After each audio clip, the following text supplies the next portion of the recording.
एक normal body से नवाजा गया इंसान इस बात को शायद दूर दूर तक समझ भी नहीं सकता कि वो इंसान जो किसी एक भी चीज़ से वंचित होगा, आई मीन टू से डिसेबल्ड होगा, लाइक शॉर्ट ऑफ हियरिंग या स्टेमर करना जैसी छोटी प्रॉब्लम्स भी किसी की लाइफ में कितना बड़ा इशू हो सकती हैं।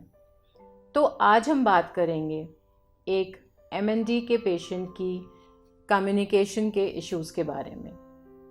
MND की वजह से वीकनेस पैदा हो सकती है टंग में, लिप्स में, वोकल कॉर्ड्स में, चेस्ट में, जिसकी वजह से स्पीच यानी आपकी आवाज़ धीरे धीरे हल्की माने स्लर्ड और फिर काफ़ी अनक्लियर हो सकती है और फाइनली एकदम जा भी सकती है।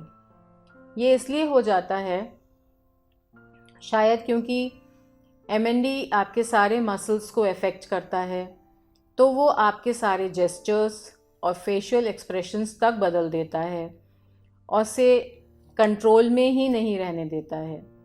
तो धीरे धीरे जैसे जैसे आपकी बीमारी प्रोग्रेस करती है ये सिम्टम्स बढ़ते जाते हैं और आपकी स्पीच कम होती जाती है।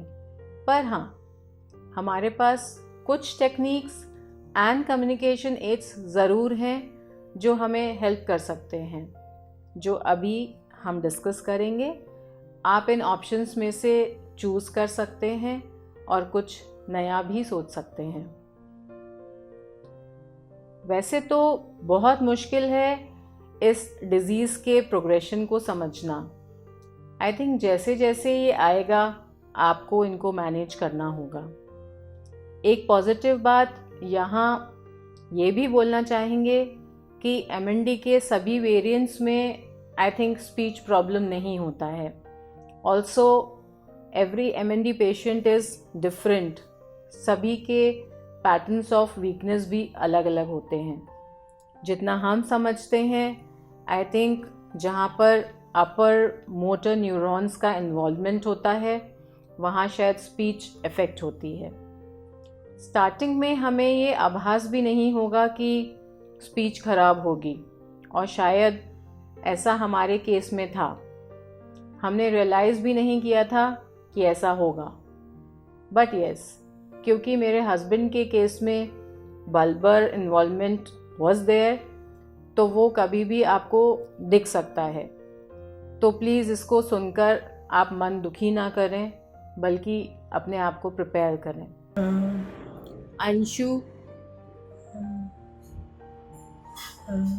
जीतू भाभी का नाम नहीं, तेज से कुछ ये सबका नाम लिया। अच्छी बात तो ये होगी कि डॉक्टर आपको स्टार्टिंग में ही बता दें कि इसमें स्पीच इन्वॉल्व हो सकती है और अभी आपके पास टाइम है। तब तक प्लीज़ आप अपने पेशेंट से जी भरकर बात करें। हाँ, एक बात याद रखने वाली ये है कि MND के पेशेंट को आपको थकने कभी नहीं देना होता है। पर हाँ, जब तक वो बात कर पा रहे हैं उनके पास बैठें। दो इन आर केस पहले दूसरे बॉडी पार्ट्स इफ़ेक्ट हुए like hands, legs, neck and फिर बाद में स्पीच खराब होना शुरू हुआ। कुछ 8 to 10 months बाद स्लरिंग होने लगी and I think 12 to 14 months के बाद हमें शायद ये कुछ समझ आ पाया कि अब कुछ परेशानी बढ़ गई है और ये हमने सोचा भी नहीं था। अगर आपके पेशेंट का स्पीच इन्वॉल्वमेंट नहीं है देन ये बहुत बड़ा प्लस पॉइंट है आपके लिए, क्योंकि एटलीस्ट वो अपनी बात आपको कन्वे कर पा रहे हैं। अभी हमारे सामने एक बहुत बड़ी प्रॉब्लम खड़ी थी। सो प्रिपेयर योरसेल्फ, क्योंकि ऐसा सोचिए अभी कोई आपके पास बैठा हो और एकदम कुछ भी बताने बोलने के लिए मजबूर हो जाए, तब आप कैसे समझेंगे? इवन वो एक्सप्रेशन या एक्शन से भी नहीं बता सकते, क्योंकि उनका कोई भी मसल्स भी उनको सपोर्ट नहीं कर रहे हैं। अब यहाँ केयर टेकर और सभी हेल्पर्स और घर वालों को बहुत ही पेशेंट के साथ काम करना होगा। अगर सभी लोग धैर्य से काम करेंगे तभी पेशेंट भी सुकून में रहेगा, क्योंकि पेशेंट के हाथ में भी कुछ नहीं है, आपको ही समझदारी से काम करना होगा। पेशेंट तो खुद ही एक बहुत ही मुश्किल दौर से गुजर रहा है, आपको ही धीरज से काम करना होगा। हम ऐसा भी नहीं कह सकते कि हमारा टाइम मत वेस्ट करो इत्यादि इत्यादि, या केवल काम की ही बात करो। ज़रा अपने ऊपर रखकर सोचिए, जब हम नॉर्मली बात करते हैं तब हम कितनी बेफजूल बातें कर जाते हैं, या हमारा करने का मन करता है, तो क्या उनका नहीं करेगा? तो हम उनको भी नहीं रोक सकते कि केवल काम की ही बातें बताइए और हमें जाने दीजिए, जैसे कि अब मुझे खाना खाना है, सोना है, वॉशरूम जाना है या नहाना है, एक्सेट्रा एक्सेट्रा। सो यहाँ एक केयर टेकर के लिए या घर वालों के लिए सहन शक्ति होना अति आवश्यक है। पेशेंट के साथ बैठकर और भी बातें करने की कोशिश करें, उनको अच्छा लगेगा। शुरुआत में जब आपको लगे कि स्पीच इफ़ेक्ट हो रही है, थोड़ा स्लरिंग है, तब आपको सारी बातें धीरे धीरे बोलने से समझ आ जाएंगी। तभी कोशिश करिए उनका लिप मूवमेंट समझने की भी, उनके एक्सप्रेशन समझने की भी, जो बाद में आपके काम आएंगे। और एक मेन चीज़ जो अब हमें नोटिस कर लें, वो उनकी चीज़ों की टाइमिंग, जो कि उनके काम करने में बहुत मदद करेंगी। जैसे कि पेशेंट को मॉर्निंग में पहले चाय चाहिए, फिर मेडिसिन्स, न्यूज़पेपर, वॉशरूम जाना होगा, मे बी अर्ली नहाते होंगे तो नहाने के लिए बोलेंगे। ऐसे ही आफ्टरनून में यानी दोपहर में कुछ स्पेसिफिक चीज़ें हर रोज़ बोलेंगे, जैसे लंच, मे बी उसके बाद ऑफिस की इन्फॉर्मेशन अगर बिजनेस करते हैं तो, और he might ask for his friends. शाम होने पर टीवी शोज़ के लिए बोल सकते हैं। Dinner, again he might ask for his medicines. और रात में सोते वक्त करवट लेने के लिए हल्के से आवाज़ लगा सकते हैं। तो हम पेशेंट का रूटीन समझकर कुछ चीज़ों को जनरल अंडरस्टैंडिंग के साथ कर सकते हैं। और एक बहुत आसान तरीका है जो हम फॉलो कर सकते हैं कि हम इन सभी चीज़ों को एक लिस्ट बना लें और इनको पिन पॉइंट करके पेशेंट से पूछ लें। तो इवन कोई नया हेल्पर भी होगा, वो भी ईजिली समझ पाएगा कि पेशेंट को at any point of time क्या चाहिए। और इसी लिस्ट में आप पेशेंट की नई चीज़ें यानी नई एक्टिविटीज़ भी ऐड करते जा सकते हैं और फिर आराम से पिन पॉइंट करके उनसे पूछ सकते हैं। अब अगर आपका पेशेंट कुछ और कहना चाहता है, so we have one more way. यहाँ आप स्टेंसिल यूज़ कर सकते हैं। हमने अपने पेशेंट के साथ इसका बहुत यूज़ किया और हम लोग पूरे वर्ड्स और पूरे सेंटेंसेस ऐसे ही फॉर्म करते थे।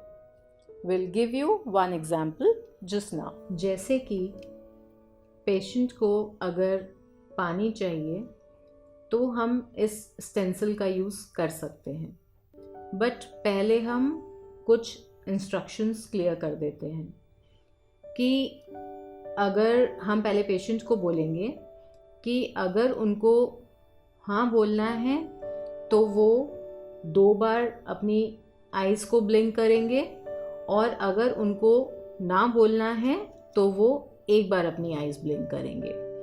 और हम इसमें लेटर बाय लेटर चलेंगे। अब उनको बोलना है मुझे पानी चाहिए, तो लाइक उनका इसमें फर्स्ट लेटर जो होगा वो एम होगा, तो हम ए से चलेंगे, लाइक ए बी सी। तो वो इस पर अपनी आइज़ एक एक बार ब्लिंक करते रहेंगे, और जब हम ऐसे करते करते एम पर आएंगे तो वो अपनी आइज़ को 2 बार ब्लिंक करेंगे। सो ऐसे हमको उनका सेंटेंस का फर्स्ट लेटर मिल जाएगा।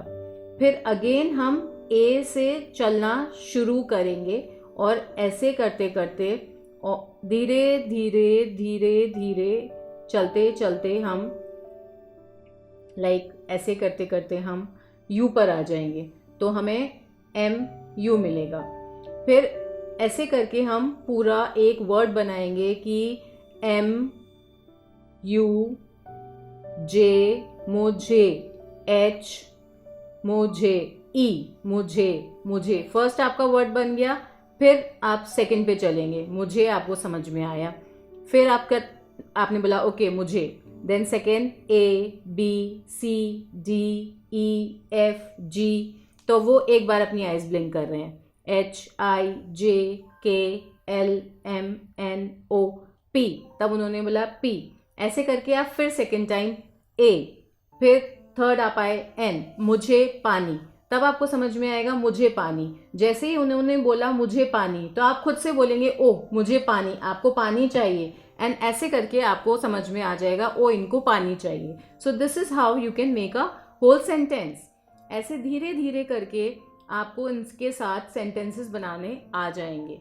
स्टार्टिंग में ये तरीका आपको थोड़ा सा डिफिकल्ट लग सकता है, बट स्लोली ये आप अपने पेशेंट के साथ मैनेज करने लग जाएंगे। सो this is how you can go about it. एक चीज़ का और हमें बहुत ही ज़्यादा ख्याल रखना है, वो ये है हमें अपने पेशेंट को बिल्कुल भी हर्ट नहीं होने देना है।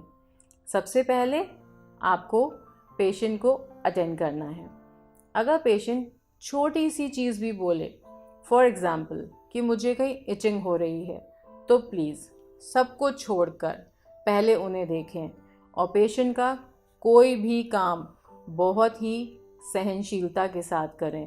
उनको हर्ट करने का मतलब है उनकी बीमारी को बढ़ाना। हम सभी को बहुत समझदारी से काम करना होगा। अपने आप को उस स्थिति में रखकर सोचिए, पेशेंट को ज़्यादा से ज़्यादा हेल्प करें, क्योंकि पेशेंट खुद पूरी तरह आपके ऊपर डिपेंडेंट है। और ये ना भूलें कि वो हमेशा ऐसे नहीं थे, हालात किसी को भी मजबूर कर सकता है। So be human. One person should always be around him. उनको कभी भी अकेले ना छोड़ें, बिकॉज़ अभी वो आवाज़ भी नहीं लगा सकते हैं किसी को, और ना ही अपनी प्रॉब्लम्स कन्वे कर सकते हैं। सो नाउ एक तरीका जो हमें समझ में आया वो ये कि हम पूरी दिनचर्या की लिस्ट बना लेंगे और उसमें नई चीज़ें भी ऐड करते रहेंगे। ये हम एक बड़े चार्ट पर बना सकते हैं। इसमें बहुत आसानी से पूछ सकते हैं कि उनको कौन सा काम करना है।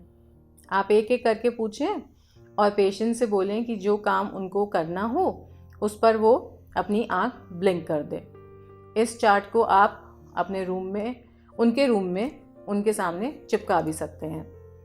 Next second way can be the stencil जो हमने आपको दिखाया, उससे आप अपने पेशेंट से कुछ भी बात कर सकते हैं। Still communicating is not that easy. ये तो छोटे छोटे कुछ 2 तरीके हमने निकाले, शायद आप भी कुछ निकाल पाएँ। ये तो बस आई थिंक उतना ही है कि हाँ, you keep going, but please don't get disheartened. Keep searching for new ways.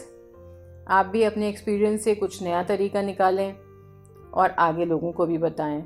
एक और छोटा तरीका सा ये भी हो सकता है, लाइक आइज से हाँ या ना। एक बार आइज ब्लिंक किया तो ना, और 2 बार आइज ब्लिंक किया तो हाँ। तो ऐसे ही आप चीज़ों को समझ सकते हैं, बट ऐसे तो आपको कुछ ही क्वेश्चंस का आंसर मिलेगा।